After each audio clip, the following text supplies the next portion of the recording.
আমি তোমাদের সামনে উপস্থিত হয়েছি আমার চ্যানেল @অনির্বাণ টিউটোরিয়াল 1 নিয়ে। তো আমার চ্যানেলে তোমাদের সবাইকে স্বাগত জানাই। আশা করি তোমরা নিশ্চয়ই সবাই ভালো আছো। তো আজকে আমি তোমাদের সামনে রাশিবিজ্ঞানের বিষয় নিয়ে উপস্থাপন করব। তো রাশিবিজ্ঞানের যে প্রথম পাঠ আমাদের দশম শ্রেণীতে রয়েছে, প্রত্যক্ষ গড়, কল্পিত গড় এবং ক্রমবিচ্যুতি গড়। এই প্রত্যক্ষ গড় অধ্যায়ের প্রথম একটি অঙ্ক আমি তোমাদের সামনে বোর্ডে তুলে নিয়েছি। দেখো 10 নম্বর অঙ্কটা, নিচের পরিসংখ্যা বিভাজন তালিকার নম্বরের যৌগিক গড় 24 হয় তবে পি এর মান নির্ণয় করি। তো এখানে অঙ্কটা কি রয়েছে, প্রশ্নটা রয়েছে শ্রেণীর সীমানা 0 থেকে 10, 10 থেকে 20, 20 থেকে 30, 30 থেকে 40, 40 থেকে 50। আর ছাত্র সংখ্যা রয়েছে 15, 20, 35, পি এবং 10। তো এই পি এর মানটা নির্ণয় করতে হবে। তো প্রত্যক্ষ গড়ের মূল বিষয়টা সেটা আগে আমাদেরকে বুঝতে হবে। প্রত্যক্ষ গড় যখন আমি তোমাদের সামনে দেখাবো, সেই জায়গাটায় কি কি জিনিস দেখতে হবে আমাদেরকে। একটা পার্ট হচ্ছে শ্রেণীর সীমানা, 2 নম্বর হচ্ছে শ্রেণী মধ্যক, ছাত্র সংখ্যা বা পরিসংখ্যা x1 f1। এখানে ছাত্র সংখ্যা যদি প্রশ্ন থাকে ছাত্র সংখ্যা, তাহলে ছাত্র সংখ্যা লিখবে। আর যদি ছাত্র সংখ্যা প্রশ্নে না থাকে, প্রশ্নে যা থাকবে সেটাই লিখবে। বা তুমি যদি মনে করো এটা লিখবে না, শুধু পরিসংখ্যা লিখবে, সেটাও তুমি কিন্তু লিখতে পারো। তো যাই হোক, এইখানে শ্রেণীর সীমানার যে বিষয়টা, কখনো কখনো কোনো অঙ্কে দেখবে এই কোনাকুনি যে অংশগুলি এইটা মিল থাকে না, সেক্ষেত্রে কিন্তু অঙ্কটাকে তোমাকে মিল পজিশনে আনতে হবে। তো সেই মিল পজিশনে যখন থাকবে না, তখন তাকে বলা হয় শ্রেণী অন্তর্ভুক্ত পদ্ধতি। আর যখন দেখবে মিল পজিশনে আছে, এটাকে বলা হয় শ্রেণী বহির্ভূত পদ্ধতি। তো বহির্ভূত পদ্ধতিতে কিন্তু তোমাকে অঙ্কটাকে আনতে হবে। তো আমরা এখানে দেখতে পাচ্ছি এটা মিল আছে, তাহলে আর আনার বিষয় আমাদের প্রয়োজন নেই। অর্থাৎ সেই জন্য আমি এটা কি লিখলাম, শ্রেণীর সীমানা নম্বর, যেহেতু মিল আছে। যদি মিল না থাকতো তাহলে আমি এখানে কি করতাম, শ্রেণীর সীমা আরেকটি ছক করতাম, তারপরে করতাম শ্রেণী সীমানা। শ্রেণী সীমানাটা কি বইতে যেমনভাবে প্রশ্নে লেখা আছে সেইটাই শুধু লিখেছি, আর কিছু করিনি। এবার মূল বিষয় যেটা শিখবো সেটা হচ্ছে শ্রেণী মধ্যক। তো শ্রেণী মধ্যক করার নিয়ম হচ্ছে, এইগুলোকে বলা হয় নিম্ন সীমানা শ্রেণী, আর এগুলোকে বলা হয় শ্রেণীর ঊর্ধ্ব সীমানা। তো এই ঊর্ধ্ব সীমানা আর নিম্ন সীমানার দুটো অংশের যোগফলকে 2 দিয়ে ভাগ করলে যে মানটা পাওয়া যাবে, সেই মানটাকে বলা হবে শ্রেণী মধ্যক বা x1 এর মান। তাহলে আমরা কি বললাম, ঊর্ধ্ব সীমানা আর নিম্ন সীমানার যোগফল 10 আর 0 যোগ করলে কত হবে 10। তাকে কত দিয়ে ভাগ করব, 2 দিয়ে ভাগ করব। কাকে ভাগ করব, যোগফলটাকে। কেমন? তাহলে যোগফল যদি 10 হয়, তাহলে 10কে তুমি যদি 2 দিয়ে ভাগ করো, তাহলে উত্তর কত হবে, 5। তাহলে 5 হবে শ্রেণী মধ্যক বা x1। তাহলে আমি এখানে শ্রেণী মধ্যক কত লিখে দিলাম, 5 লিখে দিলাম। আবার দেখো এখানে পরবর্তী শ্রেণী সীমানায় 10 থেকে 20 আছে। তাহলে নিম্ন শ্রেণী সীমানা 10, ঊর্ধ্ব শ্রেণী সীমানা 20। তাহলে 10 আর 20 দুজনকে তুমি যদি যোগ করো তাহলে কত হবে, 30। 30কে কত দিয়ে ভাগ করবো আমরা, একটাই নিয়ম, 2 দিয়ে ভাগ করব, অর্ধেক করব এক কথায়। তাহলে 10 আর 20 যোগফল হচ্ছে 30, তাকে 2 দিয়ে ভাগ করলে কত হবে, 15। তাহলে আমি আবার দ্বিতীয়টাই লিখে দিলাম, x1 এর মান কত, 15। 20 এবং 30 দুজনকে যোগ করলাম 50, 50-এর অর্ধেক কত, 25। একইভাবে সবগুলি করব আমরা, 30, 40, 70, 70-এর অর্ধেক 35, 40, 50, 90, 90-এর অর্ধেক 45। আর পরিসংখ্যাটা কিন্তু আমাদের বইতে দেওয়া আছে, কোশ্চেনে দেওয়া আছে। প্রথমে পরিসংখ্যা কত, 15, তারপরে কত, 20। একদম লাইনে সরাসরি বসাবে, তাহলে যোগ করতে সুবিধা হবে, কারণ এখানে সিগমা f1 আছে, মানে সমস্ত পরিসংখ্যা যোগফল এখানে লিখবো আমরা। সেই জন্য এই লাইনটা ঠিক করে লিখলে আমাদের যোগ করতে সুবিধা হবে। তারপরেরটায় রয়েছে 35, তারপরেরটা রয়েছে পি। পিটা তো বর্ণ সংখ্যা, চল সংখ্যা। তাহলে চলটাকে সংখ্যা হরফের নিচে আমরা ধ্রুবকের নিচে না লিখে একটা ডান দিকে লিখে নিলাম, একটু ডান দিকে লিখে নিলাম, যাতে ওর সঙ্গে যোগ করতে না হয় আমাকে। তারপরে কত, এটা 10। তাহলে সিগমা পরিসংখ্যা পেয়ে গেলাম। এখানে কি লিখেছি আমরা, সিগমা F1 সমান, তাহলে সিগমা F1 অর্থাৎ পরিসংখ্যার সমষ্টি, পরিসংখ্যাকে F1 দ্বারা প্রকাশ করিয়েছি আমরা। 5 5 10, 10 0 হাতে 1 2 3 2 5 5 2 7 আর 1 8, এখানে যোগ পি। তাহলে সিগমা পরিসংখ্যা কত হলো, F1 কত হলো, 80 প্লাস পি। এবার পাশাপাশি কি রয়েছে আমাদের আরেকটি ঘর, x1 F1। এই কথাটার মানে হচ্ছে আমাদের যে শ্রেণীমধ্যক x1 এবং পরিসংখ্যা F1, এই x1 আর F1কে গুণ করে যে মানটা পাওয়া যাবে সেই মানটা হচ্ছে আমাদের এই ঘরটা। x1 এবং F1 এর সম্পর্কটা কি এখানে দেখা যাচ্ছে, গুণ। তাহলে আমরা কিন্তু এখানে গুণ করব, কেমন? তাহলে 5 আর 15 গুণ করলে কত হয়, 5 15 75। আমরা এখানে লিখে নিলাম 75। 15 দিয়ে 20কে গুণ করব, তাহলে 15 দুগুণে 30 আর পাশে একটি 0, 300। 25 দিয়ে আমরা কাকে গুণ করব, 35কে। তাহলে 25 দিয়ে গুণ করি 35কে, 25 5 25 সং 125 হাতে 12, 3 25 সং 75 আর 12 যোগ করলে কত হয়, 87। 75 আর 12 যোগ করলাম, আমার উত্তর হলো 87। 35-এর সঙ্গে পি গুণ করলাম, কত হবে, 35 পি। 35 পি কিন্তু এর নিচে আমি লিখবো না, একটু ডান দিকে এঁকে লিখে নেব 35 পি, কেমন?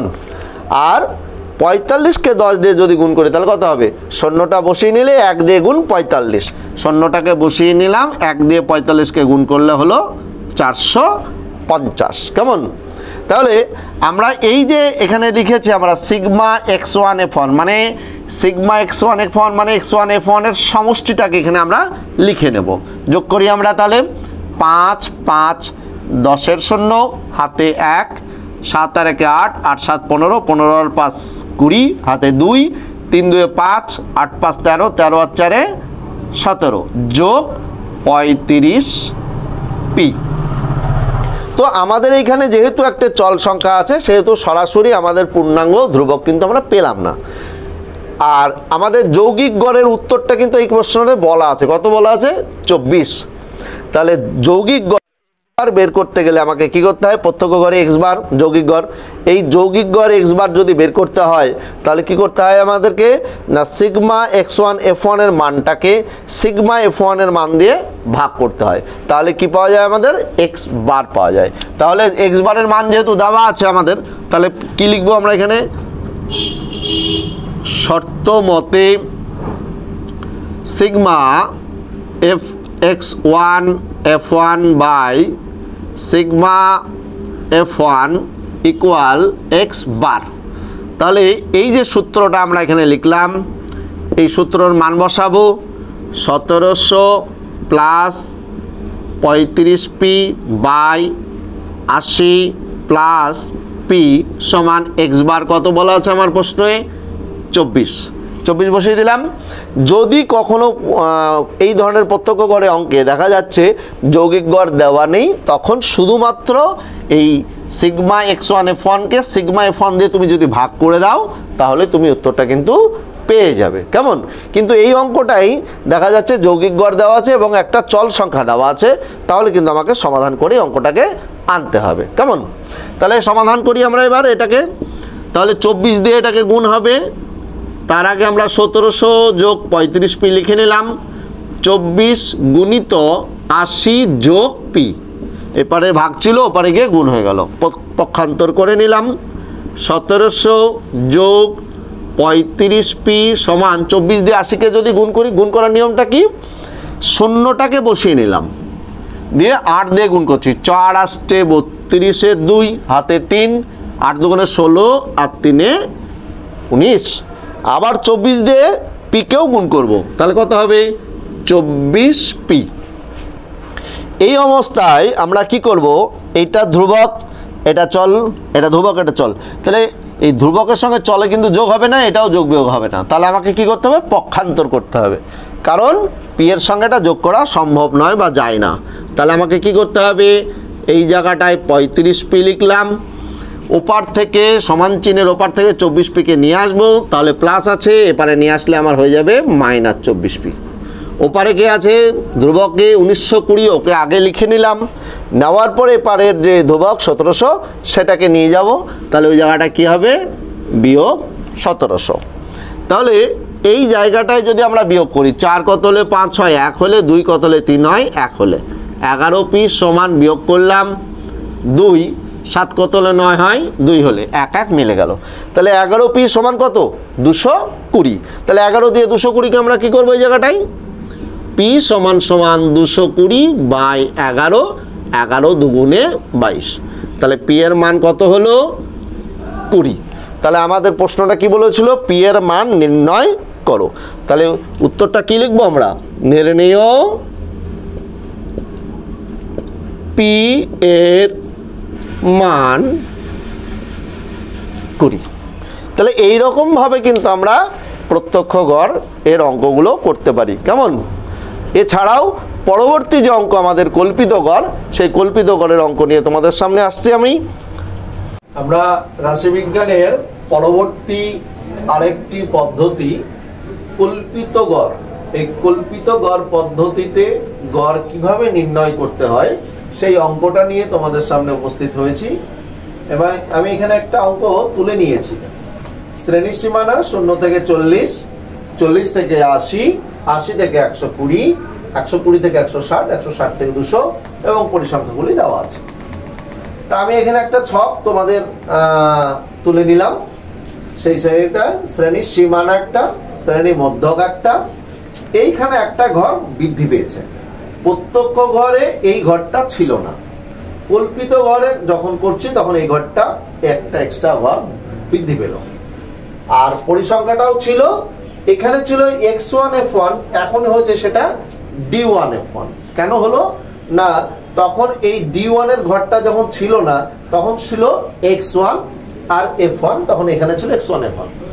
কিন্তু যখন আমরা কল্পিত ঘর করছি তখন যেহেতু d1 এর ঘরটা আসলো, তাহলে d1 f1 দিয়ে আমার আসলো d1 f1, এবং তার নিচে আর একটি ঘর আমাদের তৈরি হবে, সেটা হচ্ছে আমাদের sigma f1 sigma d1 f1। তো আমরা এখানে অঙ্কটা তুলে নিয়েছি। মধ্যক করার নিয়মটা আমি এর আগের অঙ্কটাতেও বলেছি, আবারও বলছি। নিয়মটা কি, ঊর্ধ্ব সীমানা নিম্ন সীমানার যোগফলকে 2 দিয়ে ভাগ। এই একটি পদ্ধতি। 0 আর 40 এর যোগ করলে কত হয় 40, তাকে 2 দিয়ে ভাগ করলাম, কত হলো না 20। আবার 40 আর 80 এদের যোগফল কত 120, 120 অর্ধেক কত 60।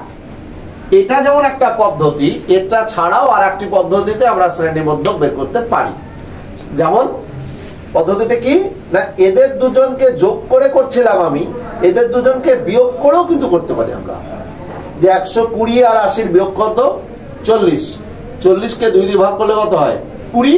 ওই 20টা তুমি যদি এখানে 80-র সঙ্গে যোগ করে নাও তাহলেও কিন্তু শ্রেণীমধ্যকটা চলে আসবে। তো এই যে 120 আর 80 বিয়োগ করলাম 40, 40 এর অর্ধেক 20, 20 80-র সঙ্গে যোগ করলে 100। এটাও যেমন হয় ঠিক তেমনি আবার 80 আর 120 যোগফল কত 200, 200 এর অর্ধেক 100। 120 আর 160 এদের দুজনের যোগফল যেটা করলাম তাকে 2 দিয়ে ভাগ করলেও যা আসবে 140, আর এটার কত কত আসবে 180। কেমন? এরপরে যে ঘরটা লেখা আছে সেই ঘরটা কি লেখা আছে x1 - a সমান d1। তাহলে x1 তো এইগুলো, তার সঙ্গে a আবার বিয়োগ করতে বলছে। তাহলে এটা কি, এটা হচ্ছে এদের মধ্যে যেটা মাঝের ঘর সেটাকে আমরা বলবো a। তাহলে মাঝের ঘর কোনটা 1 2 3 4 5, তাহলে মাঝের ঘর এইটা, তাহলে এটাকে আমরা a বলবো। তাহলে x1 - a, x1 এ কত বসে আছে এই ঘরটাই 20 বিয়োগ a মানে কত 100। তাহলে d1 কত হলো 20 থেকে 100 যদি বিয়োগ করি তাহলে উত্তর হবে -80। আবার x1 কত 60 বিয়োগ a মানে কত 100, বিয়োগ করলাম কত হয় -40। x1 মানে কত 100 বিয়োগ a মানে কত 100, এদের বিয়োগফল কত 0। আবার x1 এখানে কত 120, 40 বিয়োগ এ মানে কত, এ মানে কত 100, বিয়োগ করলাম +40, তাহলে D1 এর মান +40 হলো। পরেরটাই 180 x1 এর মান মাইনাস এ মানে কত 100, তাহলে কত হলো +80, তাহলে D1 এর মান বেরিয়ে গেল। প্রথম ঘরটায় -80 -40 0 +40 +80। পরিসংখ্যা আমাদের কত দেওয়া আছে 12 20 25 20 আর 13। আমরা এদেরকে যোগ করে নিই সিগমাতে।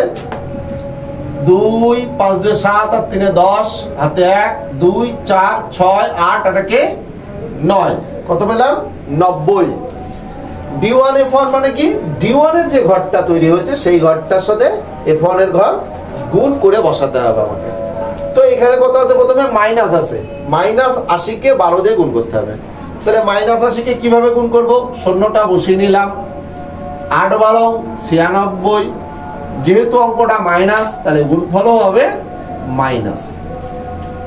আবার গুণ করি, এখানে 0 0 দুটো শূন্য বসিয়ে নিলাম, 2 আর 4 এর গুণফল 8, চিহ্ন কি হবে মাইনাস। 0 দিয়ে 25 কে গুণ করলাম, উত্তর কি হবে 0, 0 তো কোনো চিহ্ন প্লাসের মাইনাসের কোনো বিষয় নেই, এদের চিহ্ন কি হবে, এরা ধনাত্মক চিহ্ন, তাই আমি মাইনাসের দিকটা বসাবো না, আমি এটা আলাদাভাবে বসাবো প্লাস।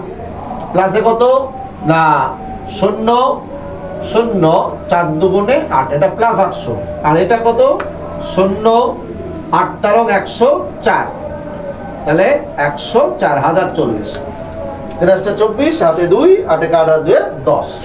তো আমরা প্লাস দুটোকে আলাদা রেখেছি, মাইনাস দুটোকে আলাদা রেখেছি, আলাদা রেখে আমরা কিন্তু অঙ্কটাকে সম্পন্ন করতে পারি। আমরা যদি এটাকে আরেকটু বাড়িয়ে দিই, বাড়িয়ে দিয়ে আমরা অঙ্কটাকে করব।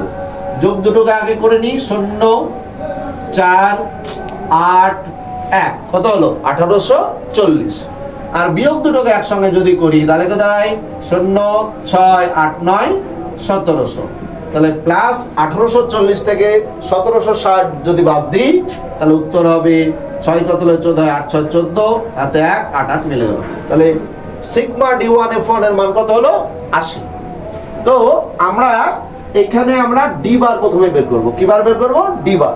ডি বার বের করার নিয়ম কি, ডি বার বের করার নিয়ম হচ্ছে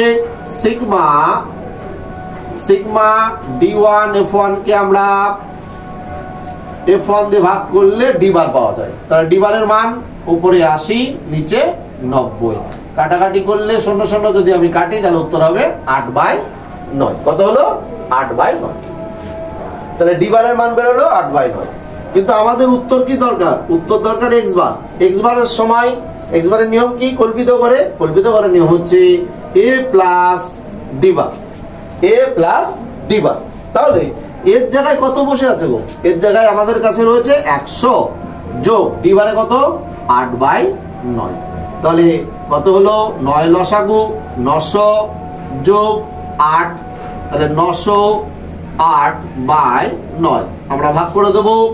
908 কে 9 1 কে 9 0 0 0 8 ভাগ যাবে না, 0 দিলাম, দশমিক দিয়ে 0, 8 9 72, আবার 8 আবার 8 9 72, 3 ঘর পর্যন্ত আমরা নেব আসন্ন মানের জন্য, বারবারই 8 আসছে। তাহলে উত্তরে আমরা এখানে আসন্ন মানের চিহ্ন দিয়ে কি লিখবো 100 দশমিক, যেহেতু লাস্টে 8 আছে তাহলে এই আগের ঘরে 1 যোগ করে দেবো, কেমন, তাহলে কত হবে 8 9, তাহলে এক্স বারের মান কত হলো 100.89, কেমন। তাহলে আমাদের নির্ণেয় কল্পিত গড় পদ্ধতি আমরা শিখে নিলাম। নির্ণেয় কল্পিত গড়, কার কল্পিত গড়, তথ্যটির। নির্ণেয় তথ্যটির কল্পিত গড় কত হলো, আমাদের উত্তরটা আসন্ন মানে 100.89, পাশে লিখবো আসন্ন মান, কেমন। এইভাবে আমরা কল্পিত গড় শিখলাম। এর পরবর্তী আমরা আরেকটি পদ্ধতি শিখবো, ক্রমবিচ্যুতি। কেমন? পরবর্তী অঙ্ক রাশিবিজ্ঞানের নিয়ে এসছি, পদ্ধতিটা হচ্ছে ক্রমবিচ্যুতি গড় পদ্ধতি। তো এই ক্রমবিচ্যুতি গড় পদ্ধতির আগে আমরা দুটো পদ্ধতি শিখলাম, একটা প্রত্যক্ষ, একটা কল্পিত। 3 নম্বর পদ্ধতি হচ্ছে ক্রমবিচ্যুতি। এই ক্রমবিচ্যুতির একটি অঙ্ক আমরা তুলে নিয়েছি, শ্রেণীর সীমানাতে রয়েছে, পরিসংখ্যাতেও রয়েছে, এবং সবথেকে বড় বিষয় যে এগুলো মিল রয়েছে। তাহলে শ্রেণীর সীমানার আগের ঘরটা আমাদের এক্ষেত্রে প্রয়োজন হচ্ছে না। তাহলে শ্রেণীর সীমানায় যেটা অঙ্ক প্রশ্ন তোলা আছে সেইটা আমি আবার ছকটা তৈরি করে তুলে নিয়েছি। তোমরা কি করবে, এটা তো প্রশ্ন থাকবে, তুমি উত্তরপত্রে যখন করবে তখন এইরকমভাবে একটা ছক তৈরি করে নেবে। সেই ছকের কটা পার্ট ক্রমবিচ্যুতির? 1 2 3 4 5টা। কটা? 5টা পার্ট। এই 5টা পার্টে রয়েছে একটা শ্রেণীর সীমানা, একটা শ্রেণী মধ্যক, একটা x1 - a/h সমান u1, একটা পরিসংখ্যা f1 আর একটা u1 f1। এই 5টা পার্ট। তো 5টা পার্টের মধ্যে a কোনটাকে বলবো, h কোনটাকে বলবো? x1 তো দেখতে পাচ্ছি শ্রেণী মধ্যক, তো a কোনটা আর h কোনটা এটা তো আমি জানি না। তো a হচ্ছে 1 2 3 4 5 6, যদি 6টাও থাকে তাহলেও 3 নম্বরটাকে আমরা বলবো a, আর যদি 5টাও থাকে তাহলেও 3 নম্বরটাকে আমরা এ বলবো, কারণ মধ্য বিষয়, মানে 3 নম্বরই বলবো এরকম বিষয় না, যে ছকটায় যতগুলো আমাদের শ্রেণীসীমানা থাকবে তাদের যে মধ্য, সেই মধ্য বিষয়টাকে আমরা এ ধরবো। আর এইচ হচ্ছে এদের যে প্রসার, এগুলোকে প্রসার বলা হয়, মানে এদের দুজনের বিয়োগফলটা হচ্ছে এইচ। তো এখানে এইচ কত? 90 আর 60-এর বিয়োগফল হচ্ছে 30। তাহলে এইচের মান হবে প্রত্যেকবার 30। তো আমরা অঙ্কটাকে শুরু করি। শ্রেণীর সীমানা থেকে মধ্যক তৈরি করা তো আমরা এর আগেই অঙ্ক শিখে গেছি সবাই। তো মধ্যকটা কি রয়েছে? x1 0 আর 30, এদের দুজনের যোগফল করলাম, 2 দিয়ে ভাগ করলাম, কত আসবে আমাদের? 15। 30 আর 60 যোগ করলাম 90, অর্ধেক কত? 45। 60 আর 90 যোগ করলাম 9 6 15 150, তাহলে কত আসবে আমাদের? 75। 90 আর 120 যোগ করলে কত হবে? 9 আর 2 11 210, 210-এর অর্ধেক হচ্ছে 105, আর 120 আর 150-এর অর্ধেক কত না 270, 270-এর অর্ধেক হচ্ছে 135। কত? 135। আমরা শ্রেণীমধ্যক নির্ণয় করে নিলাম। এখন আমাদের u1 নির্ণয় করব। u1-এর নিয়ম কি? এগুলো হচ্ছে x1-এর মধ্য বিষয়টা হচ্ছে আমাদের a ধরবো, আর h হচ্ছে এদের বিয়োগফল।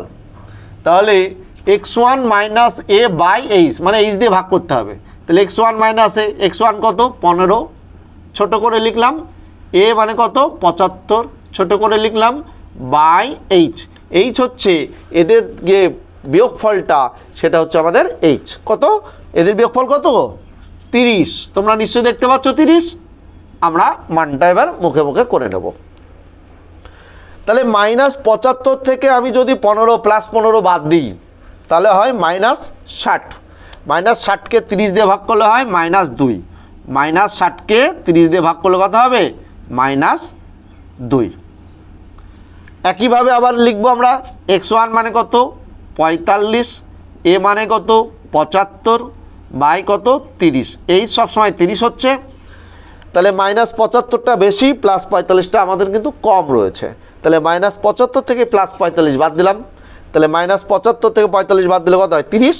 30-কে 30 দিয়ে ভাগ করলে -1। কেন -1? না -30 হয়েছিল বিয়োগফলটা, মাইনাসটা বেশি, সেই জন্য।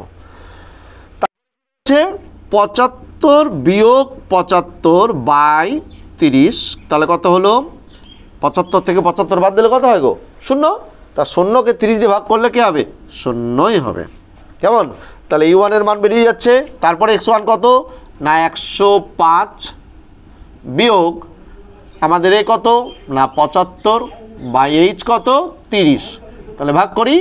তাহলে 105 থেকে 75 যদি বাদ দিই কত থাকবে? 30 থাকবে। 30-কে +30-কে 30 দিয়ে ভাগ করলে +1। আবার 135 বিয়োগ 75 বাই 30, তাহলে কত হবে? এখানে বিয়োগ করলে হবে 60, কত হবে 60, 60কে ভাগ করলে 30 দিয়ে ভাগ করলে 30 দুগুণে 60, কত হলো 30 দুগুণে 60। তা আমরা E1 এর মান বের করে নিয়েছি। এবার পরিসংখ্যা F1 এর মান আমাদের বইতেই কোশ্চেনে রয়েছে, দেখো 12, 15, 25, 20, 25 আর 8। এবার আমরা এখানে রয়েছে U1 F1, অর্থাৎ U1 এর মানকে F1 এর মান দিয়ে আমরা কি করব, গুণ করব। গুণ করি, তাহলে -2 দিয়ে +12কে গুণ করলে কত হবে -24। আমরা মাইনাস অংশটাকে ডান দিকে রেখে দিলাম। আর -1 দিয়ে 15কে গুণ করলে -15। শূন্য দিয়ে যদি আমরা গুণ করি তাহলে শূন্য মাঝখানে রাখলাম, শূন্যর কোনো দরকার নেই। +1 দিয়ে 25কে গুণ করে কত হলো +25টাকে আমরা প্লাস অংশটাকে এদিকে রাখলাম। আর 8 দিয়ে 2কে গুণ করলে হয় +16। তাহলে প্লাস দুটোকে আগে লিখে নিই, যোগ করে নিই। 6 আর 5 11, হাতে 1, 2 আর 2 4, +41। আর মাইনাস দুটোকে একসঙ্গে যোগ করব, 4 5 9, 2 1 3। তাহলে +41 -39, ফল কত হচ্ছে +2। আর এদের টোটাল পরিসংখ্যা যোগ করি, 5 2 7, 7 5 12, 12 আর 8 20, 8 5 13, 13 আর 2 15 আর 5 20, হাতে 2, 4 6 7 8, কত হলো 80। তাহলে আমার ওখানে মান হলো 2 আর এখানে হলো 80। ইউ বার, এর আগের বার যখন আমরা কল্পিত করি তখন ডি বার ছিল, এখন কি এসছে ইউ বার। ইউ বারের কি, সিগমা U1 F1কে সিগমা F1 দিয়ে ভাগ করলে U1 এর মান পাওয়া যায়। তো মানটা কত আছে না +2, তাকে ভাগ করব কত দিয়ে, 80 দিয়ে। তা 2 দিয়ে 80কে যদি ভাগ করি তাহলে কত আসবে, উপরে 1 নিচে 40, আমরা ওটাই রেখে দিলাম। ইউ বারের মান 1/40। আমরা মূল অঙ্কে চলে যাই। এক্স বার করতে গেলে কী করতে হবে, এখানে a plus U bar into H, এটা আমাদের সূত্র। এক্স বার সমান a plus U bar into H. তাহলে এ মানে কত আমাদের কাছে 75, তাহলে এ মানে 75 লিখে নিলাম। ইউ বার মানে কত 1 এর 40 লিখে নিলাম। এইচ কত লিখেছিলাম, এইচের জায়গায় সব জায়গায় এইচের জায়গায় কত ছিল 30, তাহলে এইচ মানে 30। তাহলে আমরা এটাকে যদি 10 দিয়ে ভাগ করি, 3 10 30, 4 10 40, তাহলে 75 যোগ 3/4 যোগ করে নিই। 4 লসাগু, 4 5 20, হাতে 2, 4 7 28 আর 2 30, যোগ 3, 303/4। অন্যরা যদি অন্যভাবে করতে চাও করতে পারো, যে 3 এর 4কে আলাদাভাবে ভাগ করে নিয়ে মানটা বসিয়ে দিলেও কিন্তু অঙ্কটা হয়ে যাবে। আর যদি না পারো তাহলে এইভাবে করবে, কেমন। তাহলে 303কে আমরা যদি ভাগ করি, 4 7 28, 2 3, 4 5 20, 3.0, 4 7 28, 2 20, 4 5 20। তাহলে কত মান আসলো না 75.75। তাহলে নির্ণেয় ক্রম বিচ্যুতি পদ্ধতিতে তথ্যটির গড় কত 75.75। তাহলে আমরা কটা পদ্ধতি শিখলাম, একটা প্রত্যক্ষ গড় পদ্ধতি, একটা কল্পিত গড় পদ্ধতি, আর একটা ক্রম বিচ্যুতি। কেমন।